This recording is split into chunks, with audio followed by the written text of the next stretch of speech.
We're the Book Besties. It's Book Talk Tuesday. And today we're going to chat a little bit about our books that we read in June. That are not our challenges.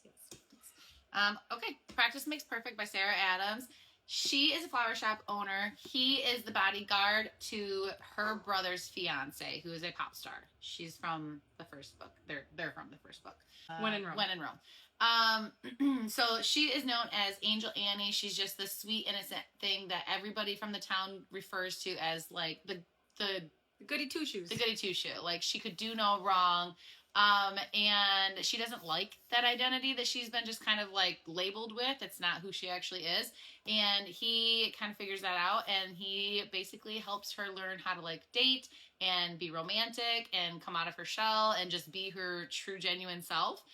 Cute. It's super cute. I like it. Unravel Me by Becca Mack. This is book 3 in the Playing for Keeps series. So we have Anna Lockwood, who's a professional hockey player, but she doesn't know that. Mm-hmm. She's a single mom. They have this cute little meet cute. And she doesn't know who he is, and she's not like fawning over him or anything like that, and he kind of lies about what he does. But it's just really cute. She's got a really bad ex. It's kind of like, they kind of both teach each other how to trust again. He has a bad he has a terrible ex too. Oh, gosh, so they just she's the worst. Awful. So they just kind of heal together, and it's really sweet. And Daddy Adam, we love Stepdaddy Adam. Long Shot by Kennedy Ryan. This was a reread for me. It was a listen this time. I read it the first time. But Check Your Trigger Warnings, domestic abuse. It's very, very heavy in the domestic abuse. We have Iris and we have August. August is a professional basketball player. Iris is dating a different basketball player who happens to be August's like rival. They've known each other since like high school and stuff like that. They've always like played against each other, and her ex is absolutely awful. Well, boyfriend at the time, fiance, is absolutely awful. He traps her in so many different things into being with her, and then he just becomes insanely abusive. And even though they've only met like a handful of times, they like have this instant connection, and he basically saves her, and it's really, really hard, but it's like also really, really sweet. Okay, Our Perfect Storm by Carly Fortune. This is friends to lovers. She gets left at the altar, and her lifelong best friend is kind of there to help pick her up. He goes on her honeymoon with her.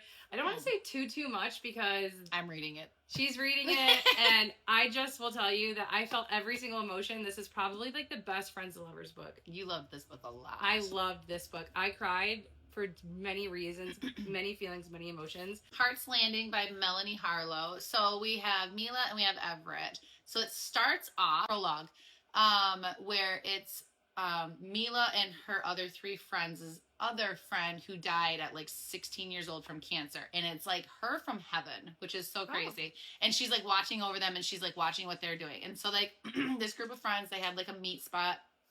And when she was on her deathbed, she made all of them make a promise that on her birthday, they would all do one thing that basically scares them. Oh, I love that. And so Mila's thing is she has a huge crush on one of the friends' brother, who is Everett.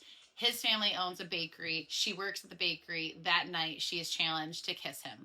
And she goes to kiss him, and then he smells gas, and then they run out, and the entire bakery explodes, and the entire town blames her for it. So she runs away for like, I thought this was going to be cute. 10 years she runs away. She comes back, and he has always liked her, and she didn't realize it, and it's just like cute to see them like come back together. Second chance romance type thing. It is very, very cute. That is such a like little blip in it. That is literally the prologue. Oh, wow. I was going to say, I feel like that's like a huge spoiler. No, that is the prologue. Light Wielder by Rachel Schneider. We both read that one. We both liked it. Yes, but it was very much second book to a fantasy. Yes, if you know, you know. We both did not like it as much as the first. Yeah. I feel like you agreed. I personally felt like the first book made me think that she was like this evil mastermind. Yeah. And this one I was like, oh wait, maybe she's not. Like it was very like... things were kind of obvious. Yeah. Because like the twist in the first one... Twisted. I mean, I had to pick my jaw off. It took, and we were both like, shoot, should we stop and go back to the other one? And it wasn't even that we were confused because it had been so long. It was like, you didn't understand the timeline for at least like a quarter of the book. Because I was like, I know I remember this book in detail. Right. But yeah, it was a little confusing for a bit. I think it was very political, but it was good. I love the characters. I'm excited to see what happens next. I hope the next one's more twisty-turvy. And maybe not so... I just thought things were a little obvious. but It was still good. It was still good. It was just very much second book vibes. Yes, and so cannot wait for the one.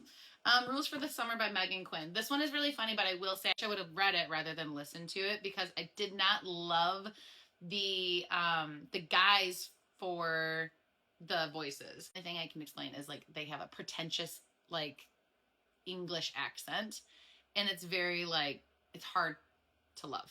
But if I would have just read this, I would have been cracking up even more. Like it is funny. Once I got over it, it is funny. So basically, her aunt is a ding dong and signs her up for what she thought was looking for essentially like an investor, and really it was a financier and a fiance. And her aunt has a cracked iPad, and she signs her up to find a fiance instead of a financier. That's funny. And he is, him and his friend have this like truth or dare, and if you pick one, you have to do it. Like you cannot come back on this. He picked dare. His friend said you have to click submit to be finding a fiance, basically. So he comes with his friends to America to meet her. She has no idea he's there to find a fiance, and it's just like a mixed communication. Super cute. She's trying to open a candy shop. The town's against her. So it's like a whole thing. It's really, really cute. Mile High by Liz Tomfrey. He is a hockey player. She is a stewardess on the airplane. Kind of like get off on the wrong foot right away because he's really arrogant and cocky. He's very arrogant. And basically she's also told like you cannot fraternize with the, the team.